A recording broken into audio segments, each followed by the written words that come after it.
You were always massively fascinated by music in general and rock and roll? Music, Adam 22. In fact, like, I had to will my way. To where I am today. You know, I'm a fan who said, how do I do that? That looks really fun. You know, by 8th grade, I figured out I wasn't going to be the point guard for the LA Lakers. Figured that out. That probably wasn't going to happen. Yeah.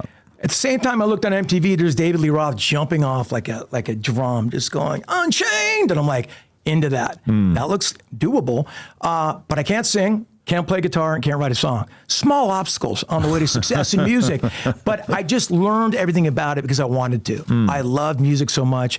Whether it was punk rock, rockabilly, mod, early hip hop, and I bought all the records. And as I went through all the trends, I didn't get rid of my records. I kept them. They mean a lot to me. I still have them, you know. So I retained all this useless knowledge, you know, and I never found a place to use it until Rock and Roll Jeopardy came along. And what I think it did most, Adam, was it let people know this guy knows music. You could hate him, the band, you know, whatever, but he's a fan and there's a little bit of substance there. And from a branding standpoint, you probably kind of needed that at the time because you had been having your credentials as a rock and roll guy kind of challenged for so many years, right? Without a doubt. And also like the punk rock, you know, credentials, which weren't very deep. It was by proxy. You know, I was there.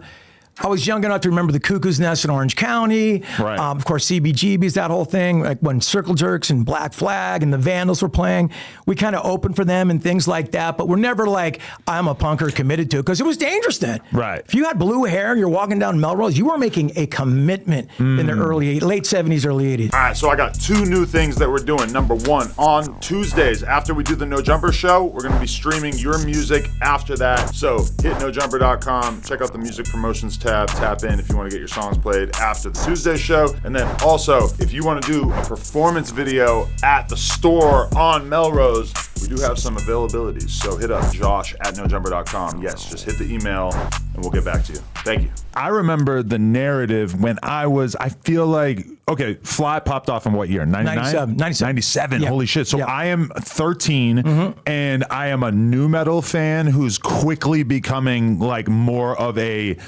hardcore hip hop. Well, hip hop was always like the through line for all of this. Yeah, for sure. But I'm kind of transitioning from nu metal to like real punk and hardcore. Did nu metal introduce you into punk rock and hardcore? For sure. Because when I'm like 13, I'm listening to Limp Bizkit and Korn on the radio, Sure. and then that kind of quickly turns into me trying to learn like What's the full the history pedigree? of punk Yeah, and what's hardcore and metal and everything like that. So then That is crazy to think that. Yeah. The Fred Durst, did you know Right. Fred at all? I don't know him, He but would I'm a be huge fan. amazing Yes. on Yeah, here. he's I incredible. got him. I'll hook you up. He would love to do this. I'm that's sure sick. he's watching this because this is all about him. Yeah. The fact that you inspired him, Yeah. or he inspired you, Yeah. that's so big, dude. But I remember the narrative about Sugar Ray very early on amongst me and my friends who are also like kind of in the process of like figuring out what the fuck is going on with heavy music, being like, yeah, that Fly song is whatever, kind of weird, kind of commercial, whatever, but you got to listen to their other shit because they actually were like a legit band at that time. So even, were. you know, like when I'm like 13, that's already kind of sure. the narrative of like, yo, this is kind of like a psyop. Like they're baiting you in with this hit song, but they're actually like a legit rock band. I wish we were smart enough to have that kind of like, you know, like orthodoxy behind it. But it was really what happened was our first record was an album called Lemonade and Brownies. Okay. Yep. This is 1995. And who was the porn star on the cover? Not a porn star, but Nicole Eggert. Okay. Baywatch, Nicole Eggert, Oh, okay, Charles in okay, Charge. okay. And so when we were younger, we were like, wow, wonder I thought what it was a porn star. Yeah, But I it was know. giving Enema of the State. It was, but that was more classy without Yeah, the you're glove right, and the you're whole. right. We looked at that as more as like a Playboy 50s sort of pinup type thing. Got it. And Nicole Eggert was best friends with my now wife. Wow. And she goes, yeah, sure, I'll be on the cover of your record, nude, doggy style.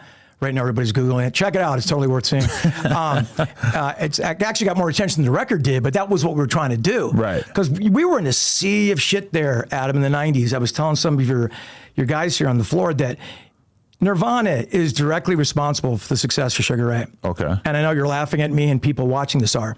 In the early 90s, Nirvana came out of nowhere and exploded a revolution in rock and roll. Exploded. And kind of X'd out a lot of the stuff that had came right before it. Right. And nobody knew this less than the labels that this was going to happen. Now the labels go, wait, guys that play 3 chords that can't really play that well, and no disrespect to Nirvana, but the ethic was that like no solos, you know, no rippers, and just no big pomposity in rock and roll.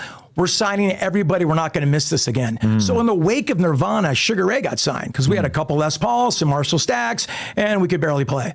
We fit the narrative. It was an easy time to get signed if you're in a rock and roll band. And luckily, we got signed and they took the time to develop us, meaning we got to make a second record, which had Florida on it. But that first record, Adam, Lemonade and Brownies, took us around the world with bands like Korn, the Deftones, Monster Magnet, Sex Pistols.